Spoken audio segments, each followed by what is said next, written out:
การสำคัญในพุทธศาสนาเกี่ยวกับพระพุทธเจ้าหาฟังได้ยากอยู่ดอกเพราะว่าหน่อยคนนักติศึกษาอยู่ในตำรับตำรามันก็มีอยู่ดอกอยู่ในพระไตรปิฎกก็มีอยู่แต่คนบ่ค่อยอ่านแต่ว่าของบางอย่างมันก็บ่มีมันมีนอกพระไตรปิฎกก็มีมันว่าเหตุการณ์ที่เฮ็ดให้เกิดแผ่นดินสะเทือนดูจังสิในวันสำคัญเริ่มต้นตั้งแต่มือจุติจิตของพระพุทธเจ้าเฮาว่าการจุติจิตในของพระพุทธเจ้าทั้ง5พระองค์นี่ในภัทรกัปอันนี้ก็มือเดียวกันนั่นแหละจังว่าในก่อนเพิ่นที่จุติเพิ่นก็สิเรียกว่าใส่ทิพจักขุญาณตรวจสอบเบิ่งว่าหม้องใดเป็นแดนกลางเป็นมัชฌิมาแห่งประเทศหม้องใดสิเป็นที่สมควรในการที่เข้าไปจุติจิตหรือประเทศใดเป็นประเทศอันสมควรมารดาบิดาสมบูรณ์มูลพร้อมบ่ที่สมควรบ่ก่อนเพิ่นที่สิลงมาเพิ่นเบิ่งเอาเองบ่แห้งก็ดีบ่แม่นมีผู้ใดมาทำนายทายทักอีหยังดอกเพิ่นเบิ่งเอาเองของเพิ่นแล้วเพิ่นรู้เอาเองของเพิ่นแล้ว นั่นแหละจังว่าในมือสำคัญอย่างเช่นวันจุติจิตนี่ของพุทธเจ้าของเฮานั่น15ค่ำเดือน7มีเหตุการณ์หรือสิ่งที่เป็นพุทธบารมีของพระองค์เองที่บำเพ็ญบารมีมาเพื่อสิเฮ็ดให้ดวงตาของโลกได้เกิดขึ้นหรือปัญญาแห่งโลกปัญญาแห่งหมู่สรรพสัตว์ทั้งหลายได้เกิดขึ้นแล้วเดินวันจุติจิต15ค่ำเดือน7เข้าสู่ครรภ์พระมารดาแม่ก็ฝันคือกันว่าสร้างเปลือกเอาดอกบัวมาให้แต่ว่าแม่ฝันก็ดีในเมื่อนั้นเคลื่อนที่จากสันดุสิตเทพสันดุสิตเข้าสู่ครรภ์มารดามีเหตุการณ์อันเป็นมงคลเกิดขึ้นเหตุการณ์ดีเหตุการณ์ประเสริฐเกิดขึ้นคนน้อยเปี้ยเสียขาปัญญาอ่อนในวันนั้นจุติเข้าสู่ครรภ์พระมารดาปุ๊บคนน้อยเปี้ยเสียขาปัญญาอ่อนคนป่วยโรคยังกระช่างหายดีทั้งสิ้นคนหลังค่อมคนขาเป๋คนตาบอดคนหูหนวกหายเบิดประตูหน้าต่างก็เปิดเองนะมันมีเหตุการณ์สำคัญขึ้นถึง32เหตุการณ์คนดอกแต่ชื่อว่าใดทั้งเบิดดอกเอาแต่ว่าที่สำคัญว่าคนน้อยเปียเสียขาปัญญาอ่อนคนป่วยหายจากโรคไข้ไข้เจ็บทั้งเบิดเป็นคนปกติในเพียงแค่วันเดียวนั่นแหละสัตว์ที่เป็นศัตรูกันอย่างเช่นพังพรกับงูเห่ากัดกันอยู่ดีๆกับสั่งในมือนั้นปุ๊บนี่เศร้ากัดกันเป็นหมู่กันไปเลยพังพรกับงูเห่าเป็นหมู่กันเสือกับกระต่ายเป็นหมู่กันสิงโตกับกวางเป็นหมู่กันในมือนั้นแหละนั่นแหละจังว่ามันมีหลายเหตุการณ์อยู่ที่เป็นของสำคัญแล้วก็นรกเปรตอสุรกายพวกนี้หยุดทำงานในมือนั้นจังว่ามันเป็นอย่างคือมีความสำคัญในมือนั้นพวกโลกิยานรกโลกนรกทั้งหลายนี่หยุดทำงานเพื่อจะเปิดปล่อยโอกาสให้ทุกคนไปทำบุญหาบิดามารดาผู้เป็นลูกนะแล้วก็เกิดแผ่นดินฟ้าสะเทือนหลับกันถึง7 ครั้งเป็นบอกว่ากระแสเสียงธรรมของพระศาสดาสีดังก้องกังว่านไปทั่วจักรวาลอนันตจักรวาลหาประมาณบ่ได้ประตูเปิดเองหน้าต่างเปิดเองเสียงดนตรีเครื่องบรรเลงเองดังเองดอกไม้ทิพย์ต่างๆกับบานขึ้นมาในเมื่อนั้นดอกจินตปาตีดอกโกมุตดอกบัวสวรรค์ดอกมณฑารบมนี่บานเองแล้วก็ล่วงโรยลงมาบูชาพระมหาสัตว์ที่เขาสู่จุติสู่ขั้นพระมารดาเองจังว่ามันมีเหตุการณ์สำคัญหลายอย่างนับบอกบ่ทั้งเบิดดอกมหาสมุทรที่เป็นคลื่นลมแรงอยู่ล่มก็หยุดลงทันทีคลื่นมหาสมุทรก็หยุดลงทันทีแม้นแม่น้ำที่ไหลอยู่โดยปกติก็หยุดในชั่วขณะหยุดในชั่วขณะมือนั่นหยุดมือนั่นคิดเบิ่งว่าน้ำที่มันไหลลงก็หยุดมือนั่นแม่น้ำตามห้วยมันก็หยุดอย่างสั้น ทะเลก็หมดขึ้นเลยคนที่เป็นโลกต่างๆหายเบิดคนที่เป็นศัตรูกันกะเป็นมิตรกันเลยเนี่ย แล้วก็สัตว์ทั้งหลายอันเป็นเรียกว่าสัตว์นรกพวกเปรตพวกมันนี่หยุดทำงานปุ๊บเมื่อนั้นรู้สึกว่าเขาสิชุ่มเย็นจังหวะมันมีความสำคัญที่ว่าเป็นพุทธบารมีที่เรียกว่าพุทธาธิษฐานอธิษฐานไว้เพื่อเปิดโอกาสให้บุคคลที่ผิดพลาดอย่างใหญ่แต่ว่าเว้นไว้อยู่อันนึงเพราะว่าคุณของมารดาบิดามีมากพ่อแม่ให้กระสร้างที่เคยทำอนันตริกรรม5อย่างไม่อาจสามารถรับบุญส่วนนี้ได้ว่าสามารถรับผลบุญท่านกุศลกรรมดีและพ้นออกจากนรกได้นะนี่คือตัวนี้นักมากเป็นสิ่งที่นักเกินแล้วจึงเรียกว่าอนันต์แปลว่ามากนับไม่ได้พอตริยกรรมอนันตริยกรรมชื่อบุคคลนั้นพึงที่กระทำแล้วไม่อาจสามารถรับส่วนผลบุญผลกรรมผลบ่ได้จากอย่างเลยได้แค่เพียงแค่เย็นหมายความว่าตอนนั้นที่มันห่อนอยู่ยุดห่อนซื่อในเมื่อนั้นแต่ว่าถ้าทำบุญลงไปหานี่บ่อาจสามารถรับได้คำว่าอนันตริยกรรมขวางและฆ่าพระพุทธเจ้าหรือทำร้ายพระพุทธเจ้าเพียงแค่ว่าโลหิตตุบาทพระโลหิตห่อเลินแค่เลินก็ตามแค่ซ้ำก็ตามนั่นแหละแต่ว่ามีจิตใจขาดแต่เห็นได้เพียงแค่ว่าทำแค่ว่าให้พระโลหิตห่อนั่นแหละคือเทวทัตกลิ่งหินใส่นั่นแหละ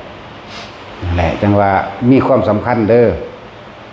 แล้วเพิ่นก็บ่อยู่ในท้องแม่ของเพิ่นนั่นน่ะบ่ได้อยู่คือหมู่เด้อยู่ถึง10เดือนหรือ11เดือน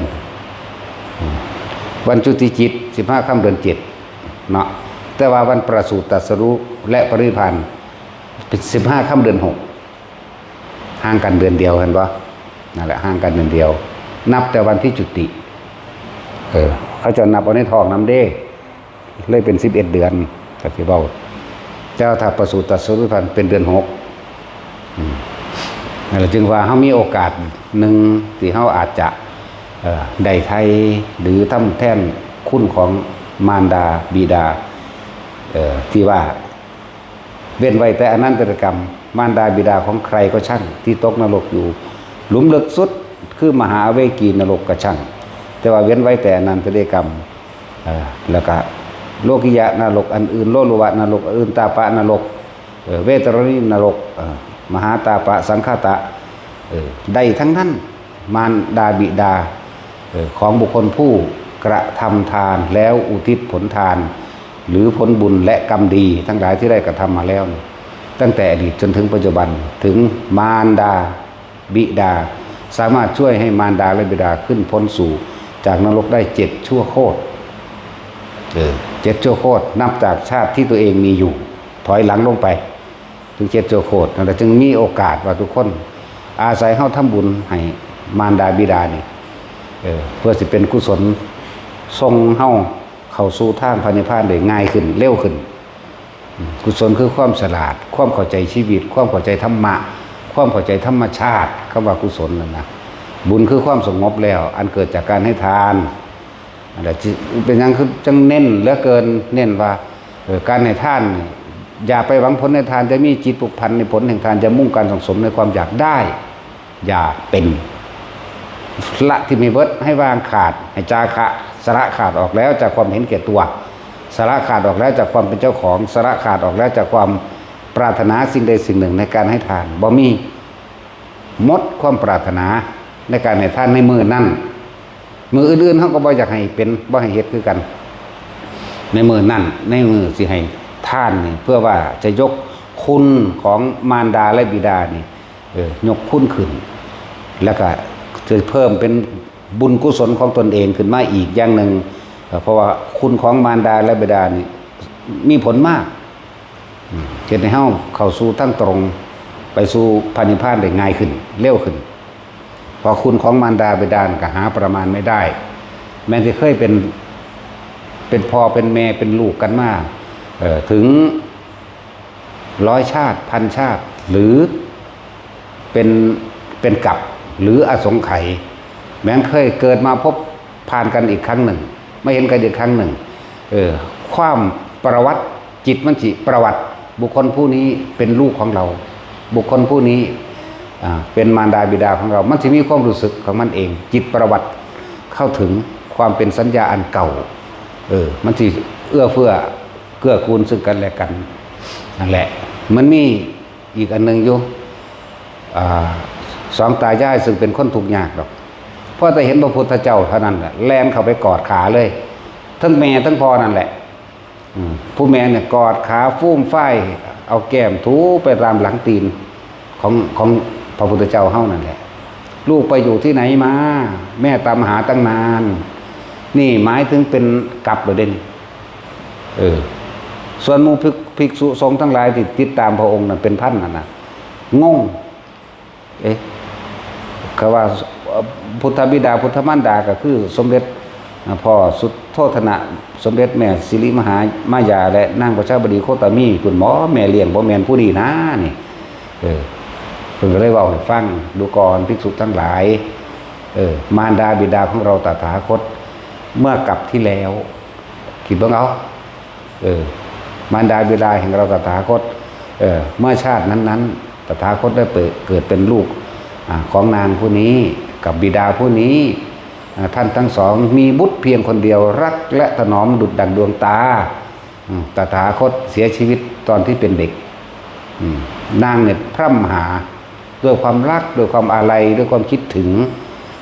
ความตราตรึงตลอดจนเท่าทุกวันนี้แหละนี่นั่นแหละพุทธเจ้าจึงแสดงธรรมให้ฟังแล้วมารดาบิดานับศาสตร์ว่าอะไรได้นี่เด้อที่ว่ามันผ่านมาจากศาสตร์แล้วของศาสตร์พระองค์เองหรือศาสตร์ของมารดาบิดาสั่งเพิ่นก็เลยแทนคุณโดยการแสดงธรรมให้ฟังแล้วก็ได้บรรลุพระโสดาบันทั้งสองมารดาบิดาพ่อแม่นั่นแหละนี่จังหวะมันมีอยู่แล่นเข้าไปกอดลูกพ่อก็ยืนกอดแม่กันนั่งศพลงที่พระบาทหลังตีนเอาแก้มถูทั้งน้ำตาไหลพึ่งลำพันอยู่หันแหละลูกไปอยู่ที่ไหนมาลูกไปอยู่ที่ไหนมาแม่ตามหาตั้งนานลูกไปอยู่ที่ไหนมาทั้งไห้ทั้งเบานั่นแหละทั้งสั้นแล้วพุทธเจ้าเว้าย้อนหลังมากลับที่แล้วแม่งบาดไก่ว่าเอานั่นแหละจังว่าคุณของมารดาบิดาหาประมาณไม่ได้บ่มีวันเบิดแต่ว่าเฮาให้ความสำคัญในมือนั้นจะให้ทุกคนนั่นน่ะมารวมในการทำทานเพื่อให้เกิดเป็นบุญทำบุญเพื่อให้เกิดเป็นกุศลทำกุศลทั้งผลทานบุญกุศลกรรมดีส่งถึงมารดาบิดาในวัน15 ค่ำเดือน 7ซึ่งเป็นวันจุติจิตของพระพุทธเจ้าในกับนี้พระกกุสันโธโกนาคัสสะกัสสปะพระโคตมะตลอดทั้งพระศรีอริยะเมตไตรแม้นผู้ต่อไปก็เป็นดุจดังเช่นเดียวกันดังสั้นแหละมันมีเหตุการณ์หลายอย่างแผ่นดินสะเทือนรับกันถึง7 ครั้งอยู่ว่านั่นแหละทะเลกำลังบลาคันกับคืนก็หยุดลงได้เสียงดนตรีอันเป็นสัญลักษณ์แห่งความสนุกสนานลื่นเลิกบันเทิงก็ดังขึ้นเองหน้าต่างที่เคยปิดไว้นานเปิดเองดอกไม้บ่เคยบานกับบานเองแล้วก็บานนอกฤดูอีกต่างหากดอกโกมดดอกกินตปาตีดอกมณฑารบทุกดอกว่าดอกไม้สวรรค์บานสะพรั่งขึ้นแล้วก็ล่วงลงจากสวรรค์บูชาคันของพระมหาสัตว์บูชาคันของเพิ่นเองแม่เพิ่นก็บ่แม่นคนธรรมดาหลังจากตั้งแต่เริ่มว่าสิท้องมันก็ถือศีล10พุ่นเด้ว่ามันธรรมดาเด้พ่อใหญ่สุทโธทนาแล้วก็มีเมียหลายอยู่แต่ว่ามีผู้ใดให้ลูกเล่าทุกคนโจรบอกว่าพวกเธอทั้งหลายจงไปทำการอธิษฐานขอตามความปรารถนาตามประเพณีของพวกท่านทั้งหลายเถิดเมียเราก็นับบ่ได้บางคนก็ไปบวงสรวงกับผีสางนั่งไม่เทวดาบวงสรวงทำพิธีหลายอันหลายอย่างแต่ว่านั่งสิริมหามายานี่ขอศีลคือตั้งจิตเจตนาถือศีล 8จากว่าล่ะถือศีล 8ก่อนเด้ครบเดือนแล้วจะมานอนน้ำผัวจากว่าล่ะนั่นแหละ จังได้เกิดการจุติจิตเข้ามาเมื่อก่อนเลือดเปสิต่างๆผสมกันแล้วกับธาตุพ่อธาตุแม่ร่วมกันแล้ว ก็สิก่อตัวกันได้ก็เป็นก่อตัวกันง่ายเด้คนเฮาธรรมดา1 เดือนกับ15 วันจึงสิเป็นมีซ่องหัวใจก็ได้แต่ว่าของพระองค์เอง2 เดือนเต็มจังสิก่อตัวได้จังได๋จังเกิดการจุติจิตได้เพิ่นบ่ได้คือคนธรรมดาคือเฮาเด้พวกเฮามันคนธรรมดาแขวเพิ่นก็ยังบ่ได้คือเฮาเนาะแขวเพิ่นมี40 เล่มเด้จักบอกของจักพระทนบ่พระทนคือพระแขวนั่นแหละบ่แม่นพระเฮ็ดเวียกเก่งเมื่อยมันได้ก็ทนเอาเด้อันนี้มันพระธรรมนี่คือพระทำเอาเองบ่ว่าไม่มีคนทำให้เนาะตัดสินแขวเพิ่นก็40 เล่มหูเพิ่นก็ยาวเพียงข้างหูเพิ่นแล้วหูเพิ่นเองก็สามารถสะบัดได้เหมือนกับหูช้างหูม้าหูวัวหูควายเป็นอย่างคือสะบัดได้ไล่แมงได้แต่ในรูหูน่ะก็มีขนป้องกันแมงบ่อนเข้าไปได้อีกมีขนเด้นั่นแหละตากับตมโตกลมนั่นแหละคิ้วก็งามดำสนิทก็ว่าไปนิ้วมือก็เพียงกันเบิดเด้นิ้วมือนั่นบ่ได้คือเฮาเด้นิ้วมือเพียงกัน4 นิ้วนิ้วโป้จังสั่น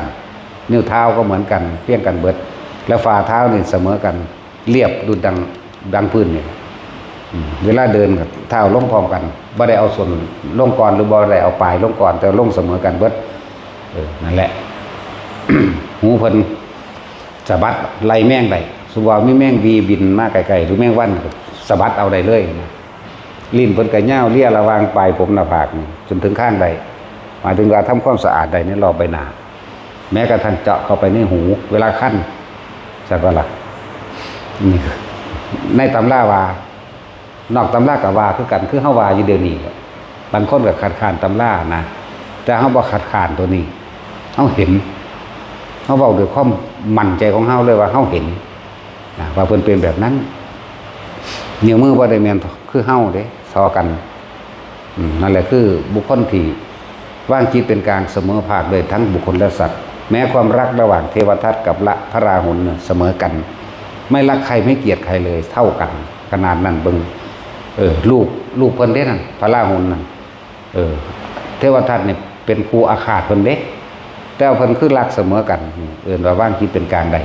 เปรียบสุนั้นฝ่าเท้าที่เหยียบย่างไปบนพื้นเสมอกันเป็นห้อยเท่ากันบ่ได้ห้อยโค้งเบาคือพวกเฮาเด้ของพวกเฮามันโค้งเบาๆแม่นบ่จักบ่เด้อนี่รู้จักห้อยตีนโค้งเบาบ่เด้อนี่รู้ว่าจักว่าห้อยตีนเจ้าของบ่เนาะ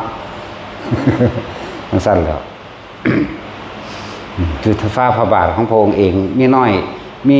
มันสิเป็นขีดคือตาบักฮอตนี่ดอกแต่ว่ามีรูปสัตว์ต่างๆมีรูปดาวต่างๆมีรูป80 อย่าง80 อย่างในฟ้าพระบาทอีกบอกพระชาติที่ยิ่งยวดที่80 อย่างในฟ้าพระบาทนั่นแหละมีวงธรรมจักรมีวงจักรมีวงธรรมจักรมีหลายอย่างในหันล่ะจักวิทย์สอนจักอย่างแน่ล่ะจักกฤษจักวชิระหมู่นี่สารพัดคือว่าหลายอย่างฝ่ามือถ้าปรารถนาจะให้เกิดจักขึ้นก็เกิดไม่ให้เกิดก็ไม่เกิดได้ทั้งนั้นมีอุณโลมตัวลึกอยู่ในหันมีเป็นปกติอุณโลมจักว่าที่มันเป็นแสงอยู่ระหว่างแต่ว่ามันมีเป็นปกติข้างในบ่เป็นจุดขึ้นมาดอกบ่แม่นเอาไปแต้มเอาเด้มันสิมีความเนียนในหันในระหว่างอุณโลมระหว่างกลางหน้าผากมันเองนั่นแหละคนบ่แม่นคนธรรมดามันเป็นคนพิเศษบำเพ็ญอีหยังก็บำเพ็ญมาแขวเพิ่นก็ยัง40 เล่มแขวผู้ชายเฮาซุมื้อก็32แขวผู้หญิง28นึงเด้แต่ทั้งสั้นแล้วความยาวระหว่างแขนเพิ่นปลายนิ้วเพียงเข่าจะบอกปลายนิ้วเพิ่นนี่มีเพียงเข่าถ้าว่าเพิ่นยืนตรงนี่ก็ปลายนิ้วเพิ่นนี่เพียงเข่าพอดีทั้งสั้นแล้วพอเฮามันบ่เพียงดอกเพียงระหว่างขานี่เนาะสั้นแล้ว บ่ล้นแล่นบ่หวนบ่ขุนผันสิกล่าวคำใดๆทั้งสิ้นพิจารณาเสียก่อนอันใดที่บ่รู้โดยญาณบ่มีก่อนสิว่าอิหยังก็ตามนั่นแหละ บ่สอนเสียให้บ่ให้ห้าได้บ่เว้าเล่นกับไผเป็นเด้บ่ได้ให้ความสนิทสนมกับไผจักบ่เพิ่นบ่ได้ความคุ้นเคยผู้ใดก็เป็นพิเศษเด้บ่สนเสียให้ห้าเด้นี่แหละหลายอย่างแม่นละไปศึกษาเบิ่งเอามันมีอยู่ในอันหนังสือเล่มแรกนั่นแหละพุทธวงศ์นั่นแหละอยู่ในหนังสือเล่มแรกอยู่ในพุทธวงศ์ไตรปิฎกอันใดก็สร้างกันในพุทธวงศ์นั่นแหละว่าสิฉบับใดก็ตามจุฬาก็ตามมกุฏก็ตามสอธรรมภักดีเฮามักอ่านสอธรรมภักดี อันอื่นก็อ่านด้วยกันสอธรรมภักดีอ่านอยู่วาง10เที่ยว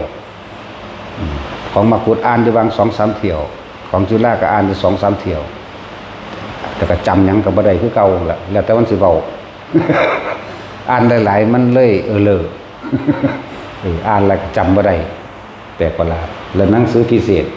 อ่านแล้วก็หายตัวได้หนังสือเล่มนั้นก็เลยแปลกประหลาดอยู่หลวงพ่อน่ะก็หายไปพร้อมกับหนังสือ จังซี่ก็มีอยู่หลวงพ่ออีหยังล่ะว่าแล้วถ้าสิใส่ซื้อให้ที่หลวงพ่อก็เลยนั่นแหละความอัศจรรย์ของนักปฏิบัติสิอัศจรรย์สิเกิดความแปลกประหลาดขึ้นกับพวกนักปฏิบัติเท่านั้นแหละอันพวกอ่านบ่กะเปลี่ยนจิตได้อยู่อาจจะมีความเห็นดีแต่ว่าบ่อาจส่วนมากบ่ค่อยท่านรู้ต่อท่านอารมณ์ความคิดเจ้าของเองแต่ว่าก็น้อมไปทางดีศึกษาไปเถอะได้หรือบ่ได้ก็เป็นอุปนิสัยในการต่อไปสั่งสม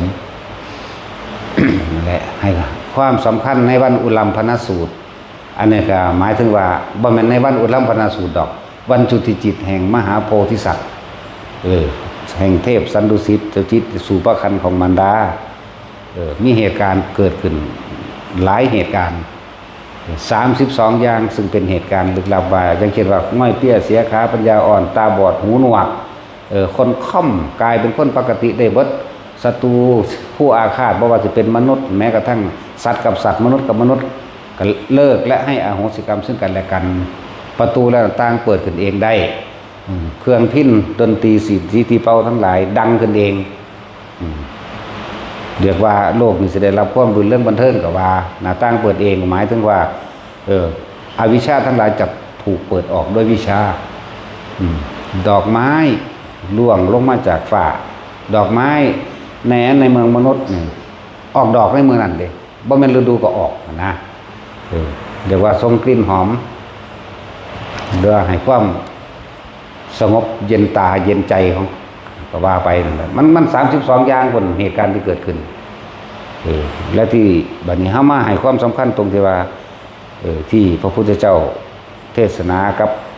พระโมคคัลลากับพระสารีบุตรอันเป็นเหตุการณ์ว่าพระโมคคัลลากับพระสารีบุตรเพิ่นระลึกเบิ่งอายุของเพิ่นแล้วว่าเพิ่นสิตายเดือนใดเพิ่นฮู้สิ่งใดที่บ่ทันได้กระทำนอนเพิ่นก็ระลึกไปเพิ่นเลยระลึกถึงมารดาแม่ระลึกไป1อสงไขยแสนกับพุ่นล่ะนั่นแหละพวกเขาเจ้าได้อภิษญาใหญ่ระลึกไปแล้วก็พยายามไปซอยแม่เลยมีที่มาของว่าพระโมคคัลลาดับไฟนรกนั่นแหละแม่ในอัตภาพนั้นศาสตร์นั้นอัตภาพโอ้ยแต่สมัยพระพุทธเจ้าองค์นั้นยังอยู่ในนรกอยู่จังสิแม่ก็เลยพยายามดับไฟนรกซอยแม่นั่นเอง ภาษาลีบุตรก็เฮ็ดคือกันเด้จะคิดได้ว่าเพิ่นบ่มีคือกันนั่นแหละก็เฮ็ดเหมือนกันไหลไปศาสตร์นั่นบังนะโมหูขี่หูดาก ไปคิดพ่อแม่เบิ่งดูแม่ว่าบังนะโมหูขี่หูดากคุณ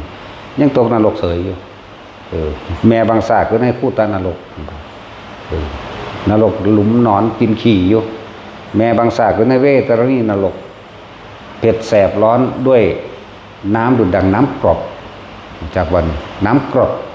พวกจอกแหนล้วนแล้วต้องเป็นดุดดังวันน้ำมักจับรัดเขาหน้าแข้งหน้าขาในตัวมันดึงรัดของมันเองขาดออกเป็นท่อนๆเดียวธรรมดาเดียวนั่นแหละเพิ่นพยายามดับไฟนรกแล้วดึงแม่ขึ้นมาคือจังสิพ้นแต่ว่าหลุดลงไปอีกนะแต่ก็แม่ในปัจจุบันอีกบัดนี้แม่ในปัจจุบันอีกถือว่าท่านตายนี่เด้แม่ในปัจจุบัน นางโมกคลีนั่นนะนางโมกคลีแม่พระโมคคัลลานี่แหละทำทาจากบอกเป็นคนเสแสร้งแกล้งทำทามันไม่มีผู้ใดเอาใจเขาสั่งคนใส่กับสั่งเขาบ่อยากไปเอาใจเอาเซาะ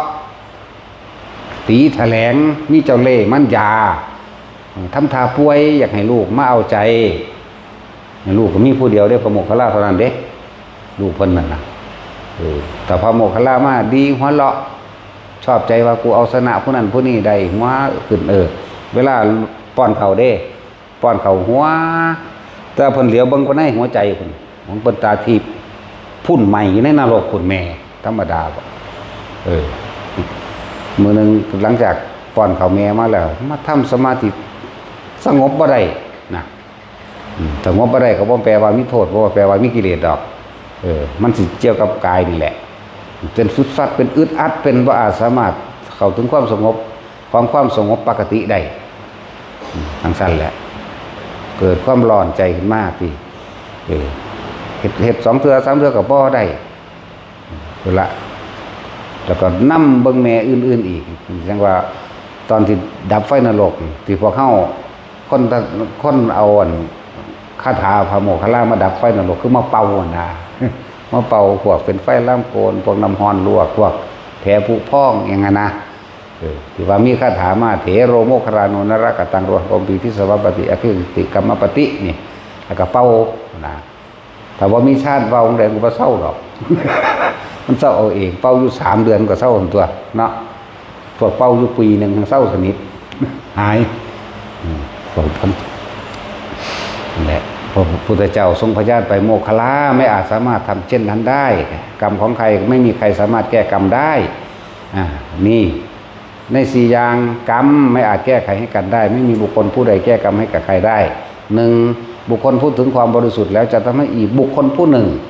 ให้ถึงความบริสุทธิ์เช่นตนนั้นย่อมไม่ได้เห็นบ่ล่ะว่าปัญญาเอาให้กันไม่ได้กรรมแก้ให้กันไม่ได้หรอกว่าง่าย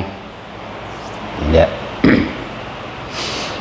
ก็เลยกลับมาพุทธเจ้าก็เลยบอกให้ฟังเบาเรื่องนี้ให้พวกเธอทั้งหลายจงเตรียมอาหารบานข่าวเท่าที่หาได้นะแต่ในตำราเขียนว่าอย่างละ100มันบ่หลายปานนั้นดอกบ่ถึงปานนั้นเท่าที่หาได้ถึงก็เลยภาษาลิบุตรก็เหมือนกันเด้ภาษาลิบุตรก็ไปเบิ่งแม่ซากเป็นเปรตเป็นลูกเศรษฐีจักว่าแม่ซั่นพ่อกับแม่นี่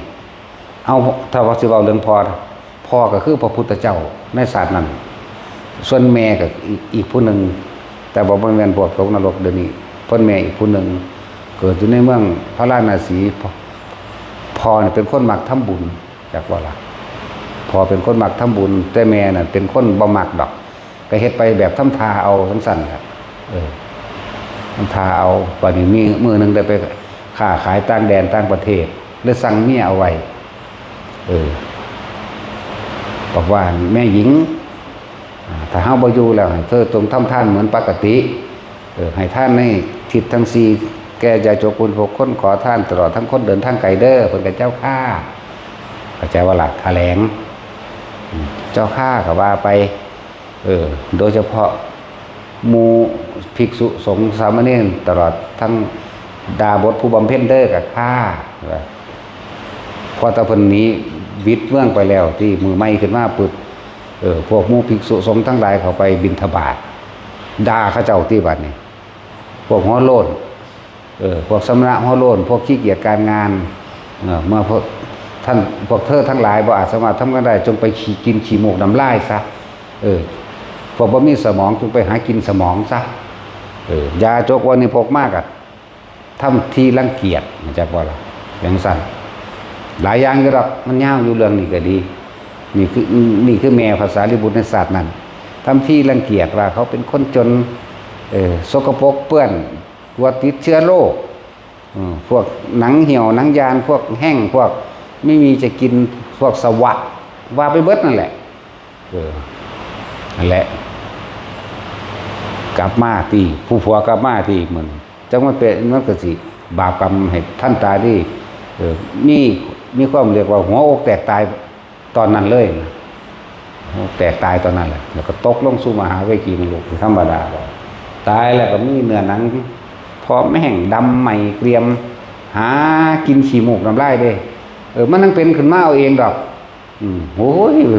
ก็สิว่าเป็นหนองเป็นสระเลยพวกขี้มูกพวกน้ำลายพวกสมองพวกเลือดพวกของมูดของขูดของเน่าหรือไฟกิน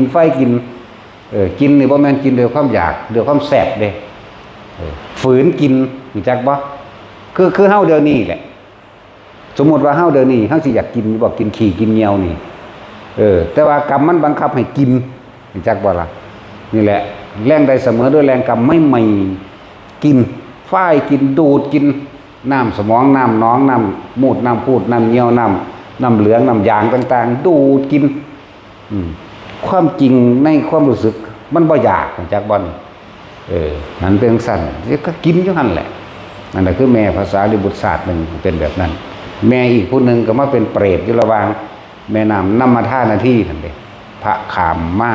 30 องค์ว่าพระคุณเจ้าบอกลูกผู้ขาทำบุญมาหาในเด้อพระดอกมันบ่แมนเด้นี่นะอันเปรตตัวนี้มันบ่แมนแม่ได้พุ่นแม่คือนางสาลีพุ่นเด้เมื่อสาลีพระมณีพุ่นน่ะแม่นว่ากันแล้วก็เลยบอกว่าในอัตภาพที่ที่หาไปจังซี่นะในเป็นแม่ในอัตภาพที่เท่านั้นเท่านี้มันก็ว่าไปของคนหิวก็สั่นกันมันตัวใหญ่เด้พวกเปรตมีความหิวโหยพวกเปรตที่มีความฉีดดีที่เหนียวหลายนี่ร่างกายสิใหญ่สิรับความเจ็บความปวดความห่อนความหิวใหญ่อยู่ใน80 ศอกคนเด้บ่ธรรมดาว่าพระบอกนอนลงก็ไปตั้งน้ำในห่วยล่ะมาเทใส่ปากเทลงอย่างใดมันก็บ่ไหลลงลำคอแม้แต่หยาดฝนเดียวมันก็บ่มีเลยไอเดียวก็บ่มีเลยเพิ่นก็เมื่อยเทแล้วมันก็ไปหนีเฮาทันตัวจังไปบอกให้ภาษาลีบุตรฟังภาษาลีบุตรก็มาโดยฤทธิ์เด้รึบมากก็เห็นแม่เป็นจังซั่นอีหลี ตักน้ำกับตักน้ำโดยฤทธิ์เหมือนกันมาเทใส่ปากแม่บอกว่าบอกท่านแม่อิ่มหรือยังอย่าว่าแต่อิ่มเลยลูกเอ้ยกันไหลลงลำคอเพียงแค่จานน้ำคันหนึ่งก็ยังบ่มีเลยนั่นแหละแล้วพระพุทธเจ้าก็เอื้อนมาบอกแบบเดียวกันนั่นแหละกับพระโมคคัลลานั่นแหละจังสั่นแล้ว นี่เป็นตัวอย่างเฮามีโอกาสเฮายังมีชีวิตอยู่ว่าผู้ใดเฮ็ดปีที่แล้วก็ได้7 ชั่วโคตร7 ชั่วมารดาบิดาปีต่อมาก็7 ชั่วมารดาบิดาก็เป็น14ไล่ตัวก็37ที่38มันก็ไล่ไปที่เนาะเฮ็ดไปจนตายมันสิบ่ได้อยู่วนิพพานนี่เนาะเอาเบิดทุกอย่างทำทั้งเบิดนี่ทำเพื่อบ่กลับมาเกิดเด้ทำเพื่อพระนิพพานเท่านั้นเด้อบ่ได้ทำว่าสิได้ไปเป็นไผเป็นหยังเด้นั่นแหละเน้นย้ำพอจะถึงวันเวลาอันนั้นบัดนี้ถึง15 ค่ำเดือน 7พระโมคคัลลาภาษาลิบุตรเป็นตัวอย่างแรกเป็นต้นเรียกว่าเป็นต้นแห่งการทำบุญแบบนี้พระเจ้าพิมพิสารเพิ่นก็เป็นอุปถากภาษาลิบุตรอยู่แล้วพระโมคคัลลาอยู่แล้วแต่เกษตรทีทั้งหลายอาหารหวานข้าวมันก็เป็นรอยอีทีนั่นแล้วมันก็ผู้ปวารณาไว้เนาะว่าพวกพุทธเจ้าต้องการหยังให้คนว่าไปบอกผู้ขาหรือพระองค์เองไปบอกผู้ขาก็ได้เลื่อนว่าปวารณาระวังพระโมคคัลลาภาษาลิบุตรก็ระดับหอดพระเจ้าพิมพิสารคนเนาะกับกษัตริย์อีกนั่งวิสาขาอีกนั่งเขมาอีกนั่งอุตราอีกโอ้ยมีแต่เศรษฐีเป็นอันอุปถากเนาะเป็นปวารณาเป็นอุปถากว่าถ้าอยากได้หยังบอกเห็นบ่ล่ะนั่นแหละในการเฮ็ดกุฏิอย่างละ4 หลังให้พระโมคคัลลา4 หลังให้พระสารีบุตร4 หลังอาหารหวานข้าวอีกนับประมาณบ่ได้มันเลยลอยมันล่ะเบิดทุกอย่างพระภิกษุสงฆ์ทั้งหลายมาในทิศทั้ง10มาร่วมกันในมือนั้นเมื่อยกอาหารทั้งหลายถวายทานแด่หมู่ภิกษุสงฆ์มีพระพุทธเจ้าเป็นประธานเพราะว่าขอผลทานบุญกุศลกรรมดีนี้จงถึงแด่มารดาบิดาของข้าพเจ้าทั้งหมดเท่านั้นแหละพวกที่ได้รับบุญกุศลของ พระโมคคัลลาภาษาลิบุตรมารดาบิดาแต่ว่าในตำราบอกถึงแม่พ่อบอกค่อยบอกเทเดียวเรื่องพ่อนี่บอกเทเดียวเขาก็เลยงงแต่ว่าก็บ่งงหรอกเพิ่นก็อยากให้พ่อน้ำแน่จักหน่อยเพิ่นหมายถึงเพิ่นยกคุณของแม่หลายกว่ายกคุณแม่หลายกว่าเพิ่นเล่าถึงแม่ว่าพวกผู้หญิงนี่มันจากประสาทเนาะยังที่จุกๆจิกๆถิ่มบ่เป็นนั่นนะพ่อนี่ตอนดูลายก็ดูลายเด้ตอนดีก็ดีปึ๊ดไปเลยได้พวกนี้เด็ดขาดเด็ดเดียวอยู่จังซั่นบาดใจแข็งกับใจแข็งอยู่บาดเห็นความจริงได้ก็จริงไปเลยเด้บ่ได้คือผู้หญิงเนี่ยหลายอย่างนั่นแหละเพิ่นเลยบอกแต่เรื่องแม่มากกว่าพอตาอุทิศขอผลทานบุญกุศลกรรมดีที่ข้าพเจ้ากระทำมาทั้งหมดนี้จงถึงแด่มารดาบิดาของข้าพเจ้าเท่านั้นแหละในเจ็บชั่วโคตรของภาษาลิบุตรของพระโมคคัลลาขึ้นมาแต่จะกล่าวในตำรามีอยู่ว่าแม่ของภาษาลิบุตรจากที่เคยเป็นเปรตกำลังดูดกินน้ำเหลืองอยู่ดูดกินน้ำสมองอยู่นั่นเกิดกลายเป็นรูปร่างกายเป็นหญิงสวยงามมากเหมือนกับหญิงวัยสาวในอายุ18 ปีมาหอดกับมาขอบคุณหลายๆเด้อลูกเอ้ยแม่ได้พ้นแล้วเขาไปสู้ทิพยวิมานแล้วจังซี่น่ะก็เป็นทั้งเบิดนั่นแหละมาลูกแข่งรูปขานั่นแหละ รูปนารูปตามันคือแต่เอามือมาจับไปได้ข้างขอบคุณลูกแล้วก็พากันไปสู่สวรรค์อันนี้อันเกิดจากผลทานแต่ว่าอันเกิดจากผลของการฟังธรรมพุทธเจ้าเทศนาได้เหมือนแต่สิว่าแล้วก็เทศนาเกี่ยวกับอนุปุพิกถาหมายถึงว่าเรื่องของทานเรื่องของศีลเรื่องของภาวนาแล้วก็โดยอริยสัจสี่เข้าใจบ่คำว่าอนุปุพิกถาบ่แม่นบทใดบทหนึ่งไล่เรื่องมาตราบุญเบื้องต้นคืออันเกิดจากการให้ทานเนี่ยทานศีลภาวนาและปัญญาคือแสดงธรรมจักรปวัตตนสูตรนั่นเองนั่นแหละแสดงธรรมเพื่อหยังเพื่อเป็นแสงสว่างทางปัญญาเป็นเครื่องดำเนินชีวิตเป็นวิชาเป็นความรู้เพื่อให้ดำเนินชีวิตเป็นในทางที่ถูกต้องนั่นแหละเฮาจึงนำเรานี่มาเฮ็ดเป็นตัวอย่างเฮาก็นำเพิ่นนั่นแหละเฮาบ่คิดเองดอกเฮาก็นำเพิ่นนั่นแหละว่าไผมีหยังก็สร้างบ่ต้องไปแล้วก็ห้ามเด็ดขาดห้ามฆ่ามาจากบ่ล่ะเฮ็ดจังได๋สิได้ซั่นแต่บ่ฆ่ามาก็ว่าเนาะยังโง่หลายอยู่ตลาดร้านค้าเขาเฮ็ดไว้เบิดแล้วแม่นบ่ซั่นเขาเฮ็ดขายของเขาพอแห้งแล้วเจ้าของบ่ได้ไปผู้จัดสรรจัดหาจัดสั่งบ่มีเจตนาจากบ่ล่ะไปซื้อเอาสำเร็จมาโหลดในร้านค้านั่นน่ะจะได้ยังก็ซื้อเอาในหันแหละมาถวายแล้วก็อุทิศตรงมารดาบิดาเมื่อนั้นเน้นมารดาบิดาเด้อนั่นแหละแล้วก็อุทิศผลทานแล้วก็ผลทานบุญกุศลคือความสะอาดกรรมดียังกระสังที่เฮาทำมาแล้วเลยร่วมใหม่ว่าผลทานบุญกุศลกรรมดีที่ข้าพเจ้าก็ทำมาแล้วตั้งแต่อดีตจนถึงปัจจุบันณขณะนี้จงถึงแด่มารดาบิดาของข้าพเจ้าที่มีมาแล้วในอดีตจนถึงปัจจุบันชาตินี้นะและสิภาวาเองดอกอันตัวนี้นั่นแหละที่นี่เอาเว้าเรื่องพุทธกาลก่อนถวายอาหารแด่หมู่สงฆ์แล้วคือเพิ่นก็ปิดบาตรเข้าใจบ่นี่รอฟังธรรมพอจะฟังธรรมแล้วว่าเรียกว่าให้พรก็ว่าให้พรตะกี้บ่ได้ว่ายะถาวาลิวหาเด้คือเพิ่นแสดงธรรมนั่นแหละเอิ้นว่าให้พร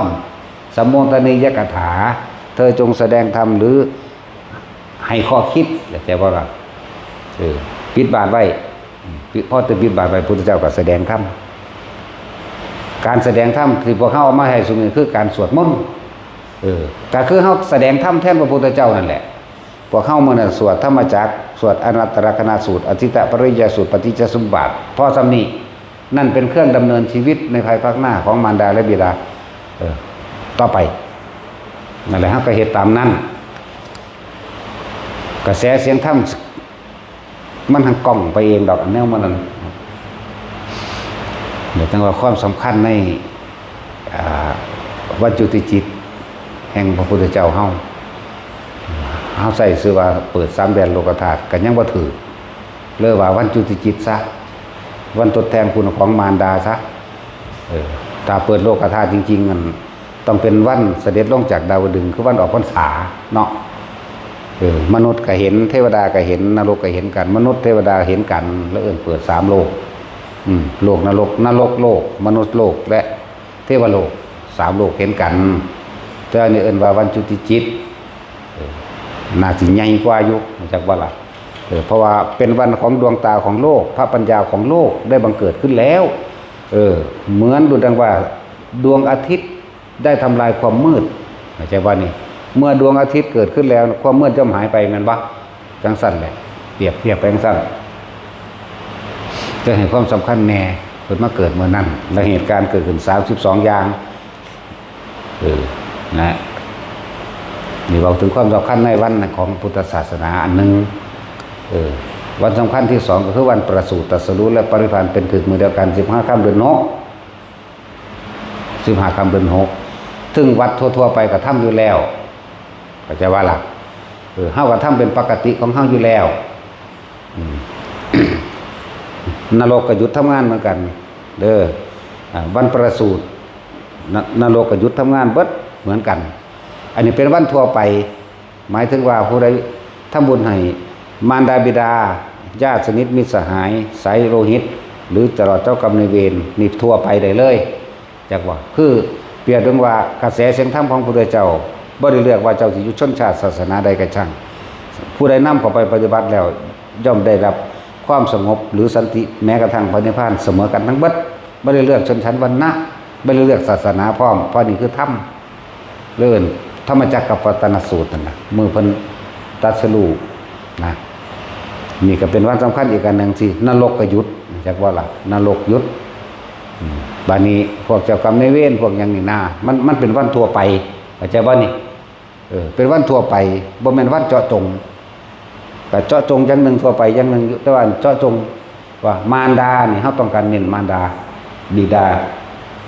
เน้นตัวนี้อันวันจุติจิตเนี่ย15ค่ำเดือน7นะส่วน15ค่ำเดือน6เป็นวันตรัสรู้ด้วยปรินิพพานด้วยเหตุการณ์ก็เกิดขึ้นเหมือนกันแผ่นดินสะเทือนเหมือนกันโลกสะเทือนฟ้าถล่มเหมือนกันเกิดขึ้นจากอำนาจของผู้มีฤทธิ์คือพระพุทธเจ้าน่ะผู้เพิ่นเป็นพ้นมีบุญญาฤทธิ์เนาะนั่นแหละเลยบ่ต้องอธิบายหยังมากในวันตรัสรู้และปรินิพพานบ่ต้องอธิบายหยังมากวันเปิด3โลกแดนโลกธาตุจริงๆก็คือวันเสด็จลงจากดาวดึงส์เด้อเทวโลกมองเห็นไอ้โลกนรกนะพร้อมกับมนุษย์โลกมองเห็นกัน3อย่างอันนั้นก็เป็นนรกกับหยุดทำงานเหมือนกันนั่นแหละอย่างละนรกโลกเทวโลกมนุษย์โลกมองเห็นกันเหลือเกินในวันเสด็จลงจากดาวดึงส์ยังเหรอ15ค่ำเดือนยังลืมแล้ว เดือน11เนาะ15ค่ำเดือน11วันออกพรรษาก็มีมื้อเดียวเท่านั้นเด้ส่วนพวกเข้าใจว่าไปตักบาตรเทโวนั่นน่ะแล้วเลื่อนไป2มื้อ3มื้อหรืออาทิตย์นึงจังจัดเขาเซาแล้วเด้นั่นน่ะจักเขาบ่ได้เปิดโลกมื้อนั้นเด้ฟังให้ดีๆเด้อผู้ใดพาเฮ็ดแนวใดก็ดีให้เอามื้อนั้นเลยให้มันตรงตามตำราแล้วมันต้องบ่ได้สงสัยพร้อมที่มันก้าวย่างพระบาทขวาลงสู่เมืองสังกสะมหานครนั่นน่ะเอามือนั่นบ่แม่นว่ามืออื่นมากก็ยังสิไปเปิดนรกสวรรค์ในกันเห็นอยู่บ่แม่นเด้เอามือนั่นเน้นย้ำให้เอามือนั่นเด้ออยู่ภาคกันเฮ็ดวัดใดก็ดีบ่แม่นว่าตักบาตรเทโวโรหณข้าวสารอาหารแห้งในวันถัดไปบ่แม่นเด้หรือไผสิเฮ็ดก็เฮ็ดไว้เถอะก็เป็นการทำบุญอยู่อย่างหนึ่งแต่ว่าถ้าให้มันตรงตามตำราหรือตามความจริงมันน่ะคือเอามือนั่น15ค่ำเดือน11จักว่าล่ะแหละมือนั่นมันก็เป็นวันทั่วไป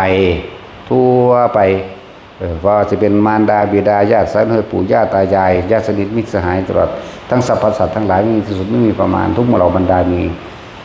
สมควรแก่ธรรมสมควรแก่เหตุสมควรแก่การจะได้รับบุญกุศลบางคนกรรมมันหนักมันก็บ่ได้คือกันบ่แม่นหนักถึงขนาดนั้นคือได้กรรมก็ตามเข้าใจบ่ล่ะเป็นวันทั่วไปวันสากลจักรวาล วันสากลจักรวาลแห่งธรรมและทุกศาสนานะนรกเดียวกันสวรรค์เดียวกันนะ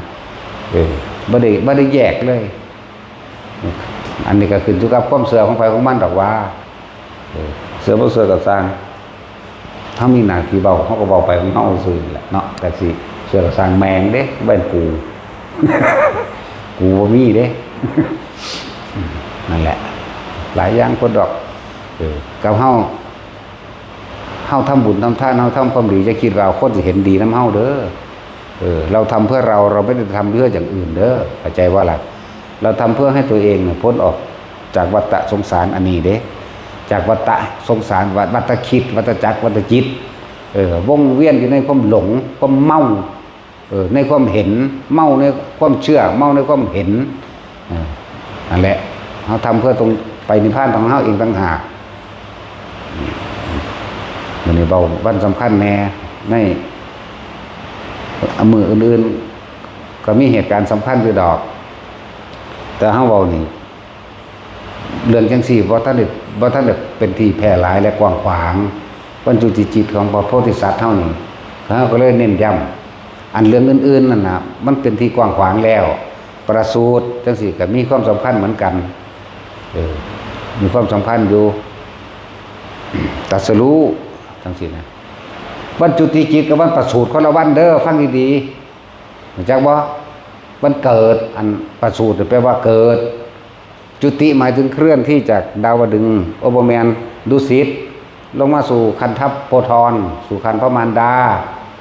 ต่างหากโอ้ยมันมีหลายอย่างโพดอันคือสิเว้าเรื่องพระมหาบุรุษเข้าสู่คันพระมารดาด้วยท่าใด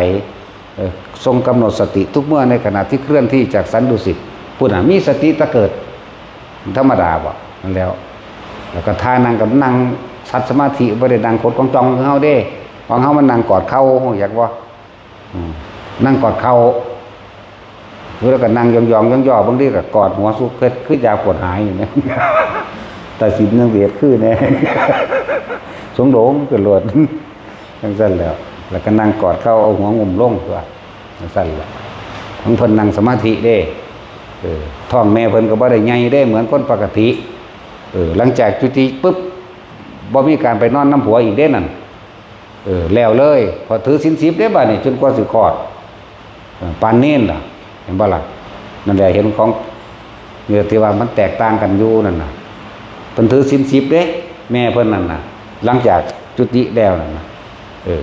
ถือศีล10จนว่าพูดล่ะจนว่าเจ้าของตายพุ่นล่ะเป็นหยังคือพิเศษอีกอันนึง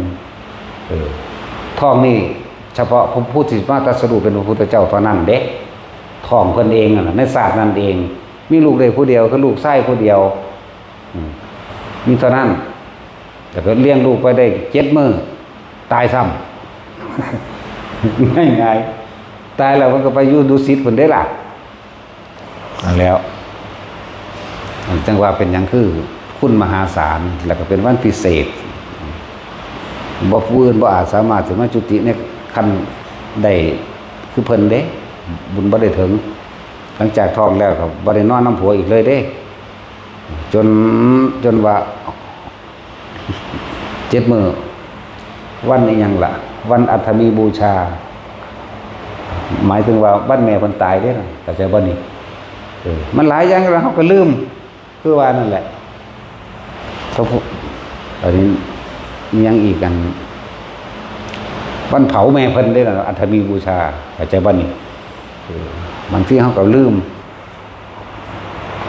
มันอ่านลายโหดนั่นแหละวันประสูติเข้าใจแล้วเนาะวันตรัสรู้วันปรินิพพานเดียวกันเนาะนรกยุทธเหมือนกันเบิดประสูติตรัสรู้วันเดียวกันจุติจิตก็เหมือนกันจุติจิตประสูติตรัสรู้ปรินิพพานเอามาเบิดแล้วแต่ว่าเฮาอธิบายเน้นขยายความวันจุติจิตแปลว่าวันสำคัญของพ่อของแม่เฮาอย่างให้คนนั่นน่ะระลึกถึงบุญคุณมันเป็นคุณมหาศาลหาประมาณบ่ได้เบิดบ่เป็นพร้อมสิเป็นเครื่องยกสู้จิตใจของเฮาขึ้นบ่ว่าต้องยกสู้จิตใจยกสู้ฐานะพร้อมฐานะตัวเองพร้อมเด้เข้าใจบ่ฐานะทางการเงินการงานทางโภคทรัพย์นะทางการทำมาหากินนี่นะมันก็ยก ยกทั้งนอกยกทั้งในเลยยกในก็คือยกจิตใจเฮาให้เข้าใจความจริงของชีวิตให้เข้าใจธรรมะนั่นแหละยกนอกก็หมายถึงว่าปัจจัยสี่หรือความเจริญแห่งโภคทรัพย์ที่ได้มาเนี่ยเพราะว่าตัวนี้นำหนุนนำตสูตรคือเกิดตรัสรู้ก็คือเกิดโดยธรรมเรียกว่าประสูติตรัสรู้ปณิพานบอกไปหลายพอมีเหตุการณ์เหมือนกันที่ไม่เหมือนกันกับมือนี่มือจุติจิตประสูติมีเหมือนกันตรัสรู้เหมือนกันปณิพานมีเหมือนกันนรกกับยุทธเหมือนกันเป็นอย่างสั้นเกิดเหตุการณ์แผ่นดินสะเทือนเหมือนกันลักษณะนั้น มันแปลกประหลาดตรงวันจุติจิตนี่คือคนง่อยเปียเสียขาปัญญาอ่อนคนเป็นโรคหายปัจจัยว่าล่ะในมือนั่นเบิดโลกเลยเด้เบิดหมดทั้งโลกมันจะสิยุศาสนาได้กับช่างไม่เกี่ยวสัตว์คือกันกำลังกัดกันอยู่เนี่ยแมวกำลังงาวใส่กันอยู่พอตะวันจุติปุ๊บถือกันเลยหรือว่านี่สั้นแล้วฟังฟ้อนกับงูเห่ากำลังกัดกันกกขาดนี่จูกอยู่นี่คนจุติปุ๊บเป็นหมู่กันเลยอย่างที่ไหมเสือกำลังคุบกวางวาสิกัดข้อเนี่ยพอตะวันจุติปุ๊บง่างออกเลยนะเป็นหมู่กันเลยอย่างที่ไหมกันมือเดียวเท่านั้นเด้มือไม่ก็เป็นอย่างอื่นอีกแต่ว่าครูนั่นเป็นหมู่แล้วหมู่เลยเขาจะว่านี่คนเปื่อยหายแล้วก็หายเลยเด้คนออกมาใหม่เพราะว่าออกมาพิการกับพิการคือเข้าโหนแหละนั่นแหละจังว่าอธิบายตัวนี้ในนี่นั่นเป็นพิเศษอย่างหนึ่งโดยเป็นพุทธบารมีอันนี้เป็นพุทธาธิษฐานเรียกว่าเป็นบารมีของเพิ่นเฉพาะตั้งหากพุทธยังละนะพุทธปาทานยังของเพิ่นเองใน6อย่างนั่นแหละใน6อย่างเพิ่นอธิษฐานไว้ว่าเพิ่นเกิดโดน เกิดโดนก็ทุกโดนละวะเนาะมันสั้นแล้วจังว่าจะอธิบายเน้นย้ำในวันทีมาการเนื่องโดยอุลัมพนสูตรพระโมคคัลลาดับไฟนรกทีมามันสั้นต่อมากันเรื่องนี้การกระทำมาเรื่อยๆอยู่ดอก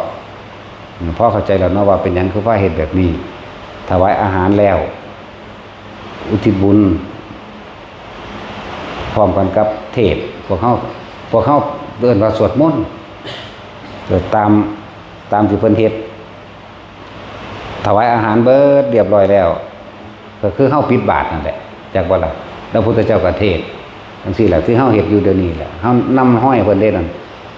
ผู้ใดมีหยังถวายก็นึกไว้ในใจนั่นแหละบ่หาแต่ใส่มือก็ได้ดอกเพราะว่าเฮาร่วมบุญผลทานต่างๆที่เฮาเคยเฮ็ดมาแล้วนี่จังว่าขอผลทานบุญกุศลกรรมดีที่ข้าพเจ้าก็ทำมาแล้วนี่ตั้งแต่อดีตตอนต้นจนถึงปัจจุบันณขณะนี้นี่ร่วมให้ได้นี่แต่ตะกี้คนมันทำบุญทำทานมันบ่แม่นทำบุญทำทานมันทำทานเพิ่มทุกข์ทำบุญเพิ่มบาปจากบ่มันแหลกของอยากได้นั่นอยากเป็นนี่ขอเอาแบบนั่นแบบนี้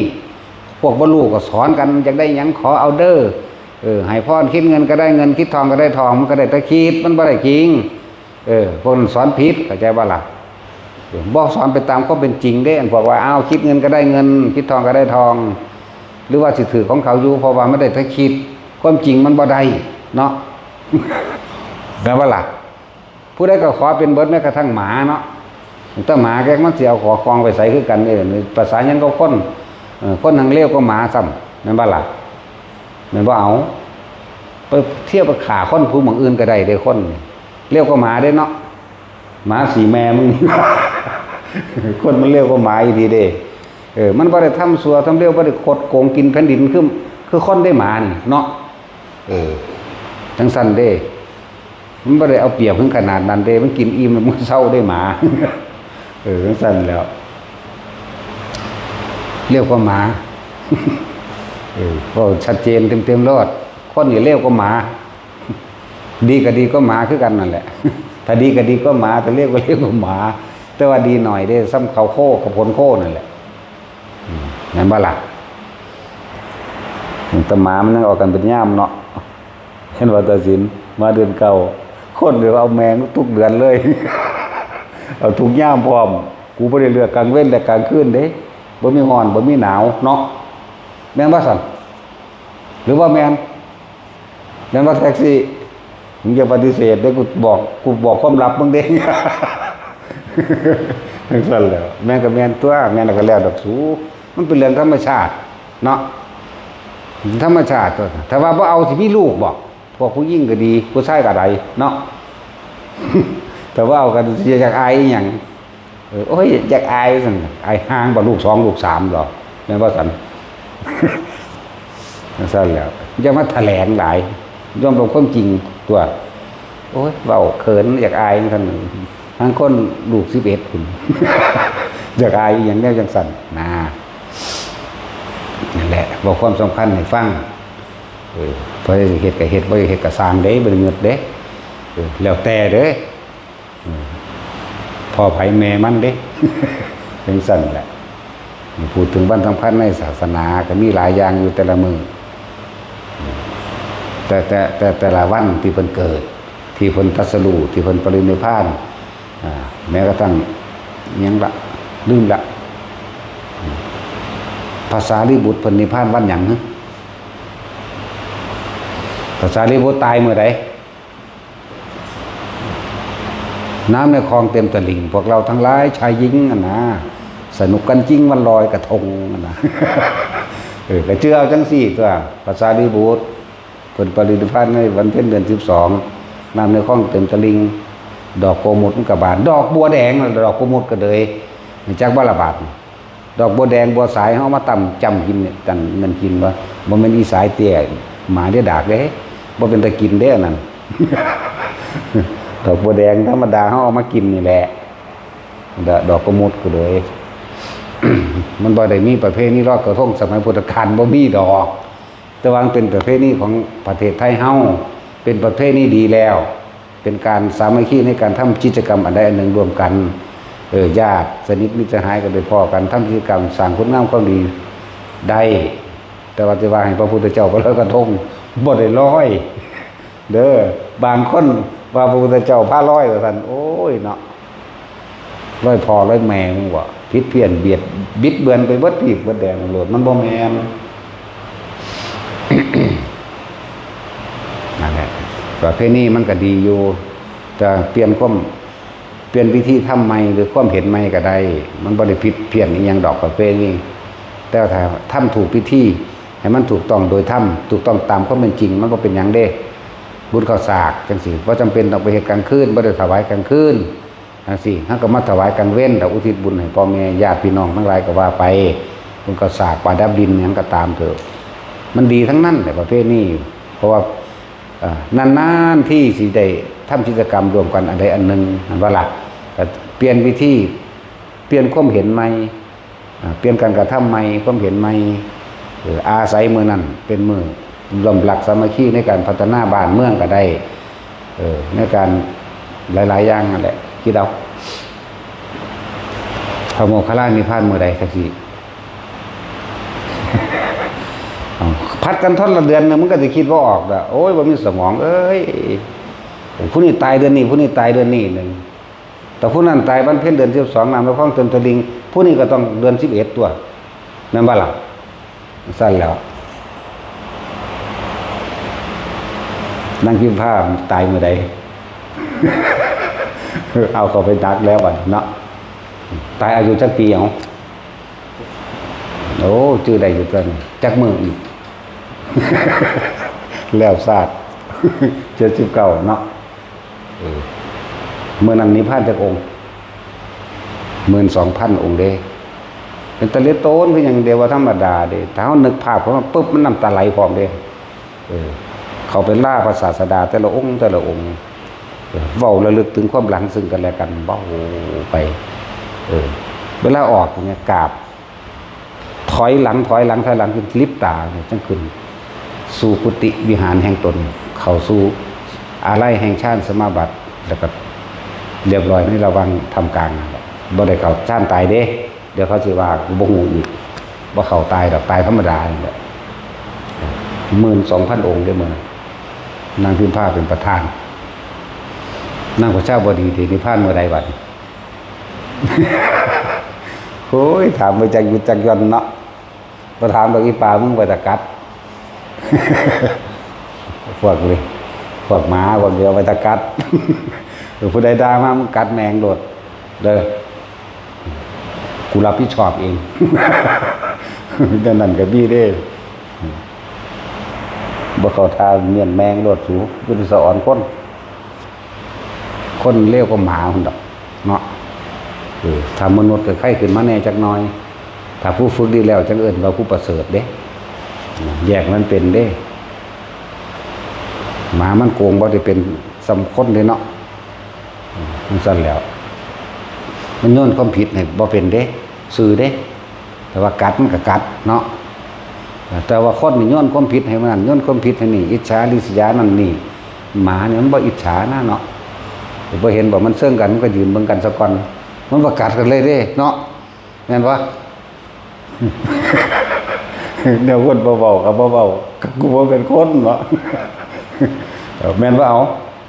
บ่กัดกันด้วยตอนมันฆ่ากันอยู่หั่นมันก็ยืนเบิ่งซะก่อน เอาแม้แต่คนเฮ็ดได้เอาเฮ็ดได้ว่าล่ะโหได้แล้วกูฆ่าแม่งซะก่อนแล้วเนาะเนาะตัดสินเฮา โอ้ยบ่ได้เด้มันสั่นแหละพวกตลกแต่ว่าเป็นจริงเด้ถ้ามันฆ่ากันมันก็เฝ้ากันซะก่อนเนาะแต่ว่าตอนบ่ทันได้เพิ่นจังกัดกันจักบ่ถ้าได้แล้วมันสิยืนเฝ้ากันซะก่อนเด้แต่มันสมมุติว่ามันฆ่ากันอยู่หั่นเนาะตัดสินเฮาเฮ็ดจังได๋พอมีขอนทุบหัวก็ทุบแมงแล้วเนาะ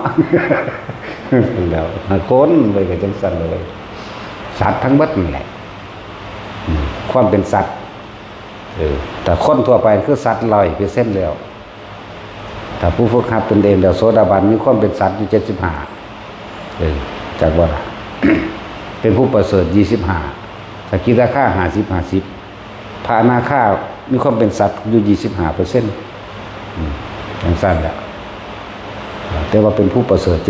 75ส่วนพระอรหันต์เบิดความเป็นคนบ่เป็นทั้งคนบ่เป็นทั้งสัตว์ทั้งบ่ประเสริฐพร้อมบ่มีหยังเลยจากว่าซั่นแหละบ่มีผู้บ่ทุกข์กันทั้งวัดนี่คือพอเข้าเฮ็ดจุดเดียวคือออกจากวัฏจักรวัฏจิตวัฏคิดออกจากความเห็นทั้งใดทั้งปวงออกจากบุญออกจากบาปออกจากผิดออกจากถูกออกจากห่วงแห่งความคิดนี่ให้ได้แต่เฮาเข้าใจธรรมชาติมันแล้วโลกมันเป็นของมันจังซั่นมันก็หมุนเวียนของไปของมันจังซั่นเกิดดับเกิดดับ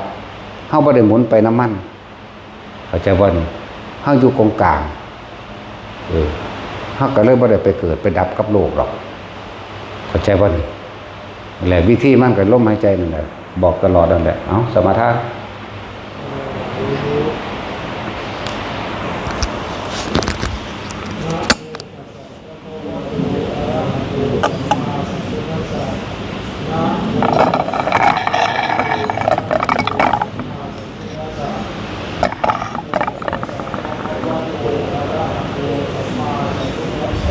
นาหังพระควา